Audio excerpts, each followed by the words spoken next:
مقامات حکومت تاجیکستان و از جمله حکومت شهر دوشنبه در رابطه با انتقال قبرهای چهره‌های شناخته و اربابان سیاسی و جمعیتی تاجیکستان از باغ عینی به قبرستان لوچوب اظهار داشتند که این اقدام بدون آگاهی و بدون خبر دادن نزدیکان آنها صورت نگرفته است و آنها گفتند که قبل از اینکه آنها انتقال داده شوند در یک جلسه وسیع در اکادمی علوم تاجیکستان با اشتراک همه خویشاوندان آنها این مسئله بررسی کرده شد و رازیگی آنها گرفته شده است.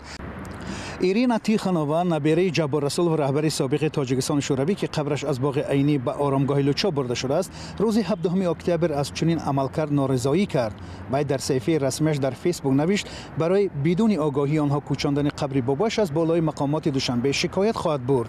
تیخانووا ادعا کرد که مقامات فرزند و نبیره های جبار رسول را در مورد کوچاندن قبر آگاه نکردند.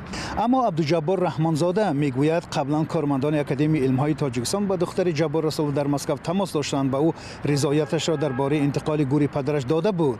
یاور رئیس جمهوری تاجیکستان گفت که حالا قبر این افراد به لوچوب برده شده، کارهای آبادانی در آنجا تقریبا نهایی شده است.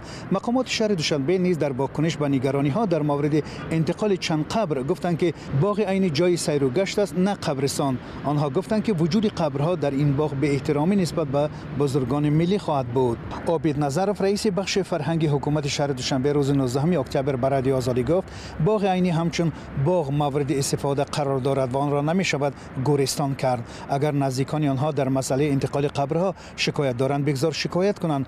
لوچوب واقعا آرامگاه چهره های بزرگان فرهنگ و ادب و اهل جامعه است. تا کنون قبر قهرمان تاجیکستان و یکی از رهبران تاجیکستان شوروی باباجان غفورov، جبار رسولov، محمد عاصمی، باقر رحیمزاده، کمال عینی و همسرش مقدمه اشرفی را از باغ عینی پایتخت به آرامگاه لوچوب انتقال دادند. با تصمیم مقامات در باغ عینی تنها مقبره ترمیم شده سردفتر ادبیات تاجیکستان شوروی صدرالدین عینی باقی میماند.